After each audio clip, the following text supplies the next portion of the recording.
hotspot, great for all-round use. The TLR1 HPL now has higher lumens and has a little bit larger head and reflector for more downrange output, really designed for a long gun application. The TLR1 HL high lumen model utilizes an optic on the front of it to keep it in the same footprint for holster fit as the original TLR1.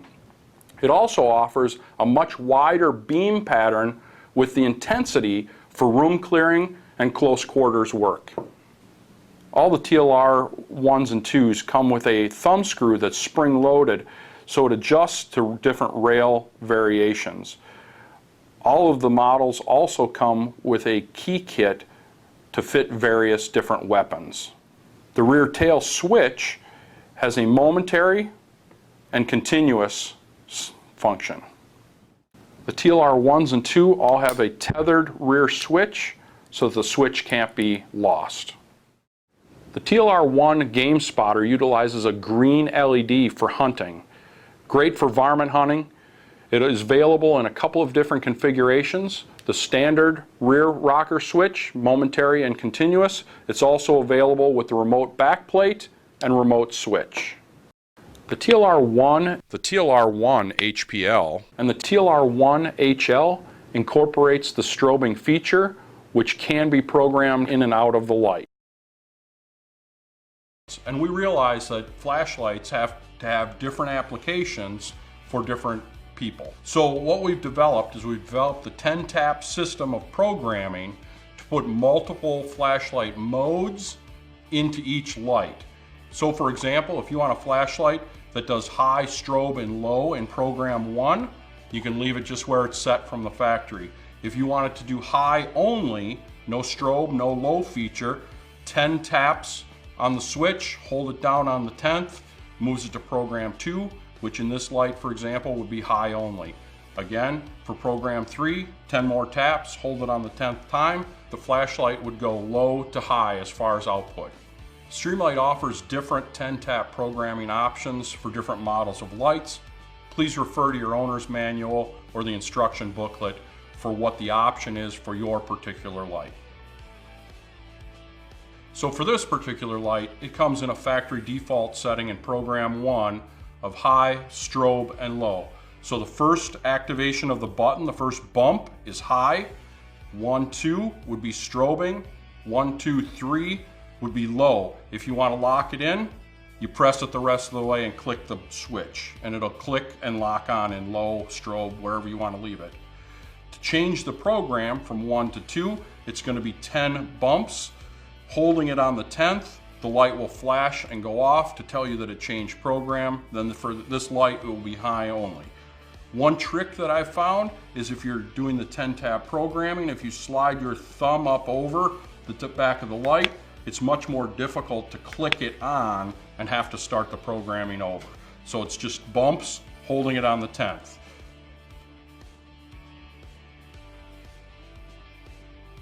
So now the light goes off. It's in program 2, high only. Won't strobe, can't get it to low. It's click it on or off. That's where it's set. 10 taps again, we'll take it to program 3.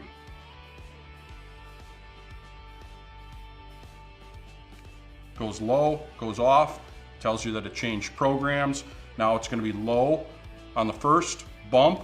1, 2, we'll set it to high. Then you click it and lock it on if that's what you want to do. For more information on these and the entire line of Streamlight products with over 45 years of proven performance, please visit us at streamlight.com. As we open the box, we can see that everything is pretty neatly stored away here inside. We have the torch itself, battery and charger, a figure of 8 as I call them clamp, for quick, easy access to mounting the gun lamp. You've also got a fixed bracket and an Allen key as well. You then have 3 additional lights. You've got a green filter or a green light. You've got a white LED pill, and you also have an infrared LED pill, making this torch an all-in-one go-to bit of kit. You also have a rat's tail switch for mounting on the side of the rifle. I'll put a quick clip insert here as to how to use that on the side of the stock. That aids for lamping. It also comes supplied with 2 batteries in a neat battery storage pouch. So it comes supplied with 2 300 milliamp batteries. And there. And then the torch itself with a handy wrist strap as well, so that if you dropped it, the torch would hang. So underneath the battery cover we've got a spare couple of seals here, which is quite handy. We also have the product warranty information card, along with a fairly detailed instruction manual, how to change the battery and also how to change the IR pills over inside as well.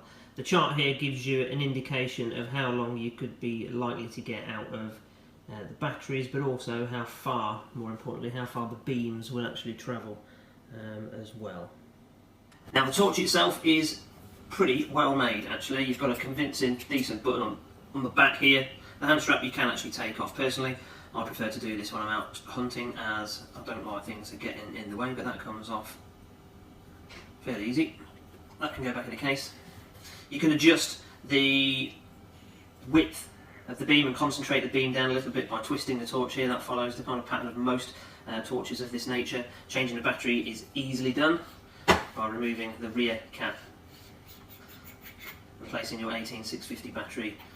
Only takes one at a time, so it's quite good that they've given you a spare one. One thing I do like about this torch is changing the the pill from red to white to infrared, because it's pretty easy on this torch. I'll quickly show you how that's done. So we've got our red pill in, and say we want to change it for our green pill. How do we do that? First thing we do is unscrew the head, place that to one side.